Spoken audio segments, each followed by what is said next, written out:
I am standing at the base of Bon Gondola with Dr. Joseph from Vail Summit Orthopaedics. How are you this morning? Just fine. How are you? I'm good. So, any crazy injuries that you've seen recently?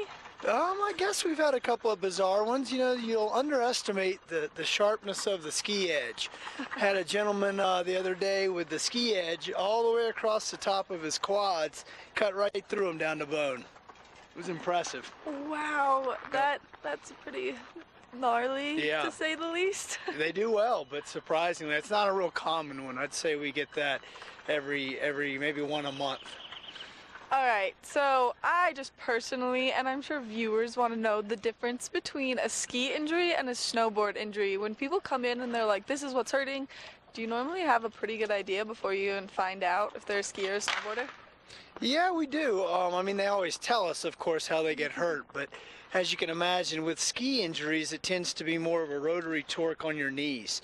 So that moment of force, the knee is what rotates, and that they're much more common with ski injuries. Snowboards, especially in the beginning, it's wrist, it's upper extremity, because you're falling so often. So it's a good recommendation to consider wrist guards if you're a beginning snowboarder. And what if you're an advanced snowboarder, then do you recommend wrist guards then? We always have to recommend wrist guards, but with the advanced snowboarders, there's a lot more ballistic activity, just like with the Burton Open, where these guys are really flying through the air with serious energy. And so if you come down hard on that, then all bets are off. And do you guys tend to see more injuries now that the snow is a little bit harder than it is after it snows?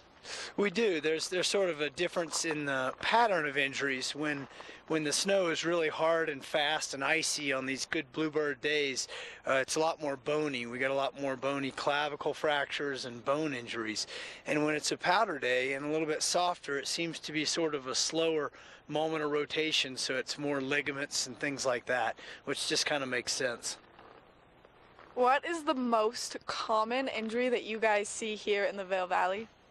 The most common injury is probably just a real low-level knee sprain, where you just sprain your ligament, gets fine on its own naturally. That's probably the most common one, as opposed to for a surgery, the more common ones would be a clavicle fracture that needs an operation, wrist fractures, or what's called a tibial plateau fracture, and that's kind of the top of your knee that breaks very commonly.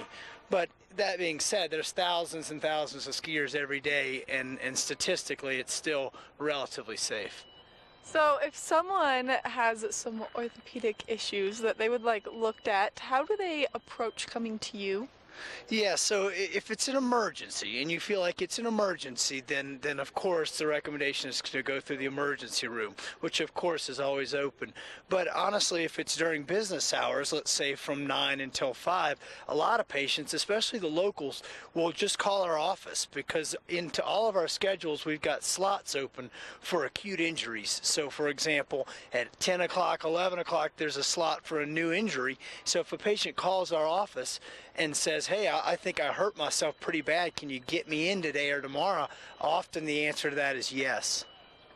All right, well, thank you so much for meeting us out here, and thanks for all the great injuries. Make sure if you are learning how to snowboard that you are investing in some good wrist guards. We've got weather coming up to see if we have any snow in the forecast to make sure that the injuries aren't going to be so bony.